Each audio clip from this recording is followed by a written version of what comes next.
සසර දුකින් මිදීමට ක්‍රියා කළ යුතු සක්වලයි. මෙලෙස කල්පයක් ආරම්භ වීමේදී බෝධි පර්යංකය පිහිටන මධ්‍ය දේශයේ ජයභූමි ස්ථානය සියල්ලටම පළමුව පිහිටනවා. බ්‍රහ්මයන්ට මේ ස්ථානය ඔවුන්ගේ දිවසට පෙනෙනවා. ලෝකයක් ආරම්භ වනකොට චිත්තජ කිරණ වලින් හැදිච්ච එළුමට බ්‍රහ්මයන්ගේ පුණ්‍යයට ඔවුන්ට පහළ වෙනවා.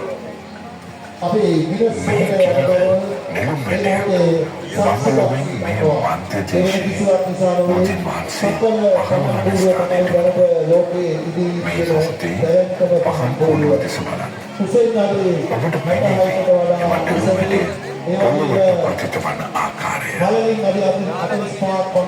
මේක එවන කිරණ ශක්තිය පොළොවෙලා නිසා ඉතාම සුළු වෙලාවකදී පොළොවට පතිත වෙනවා. විශාල නිර්මාණය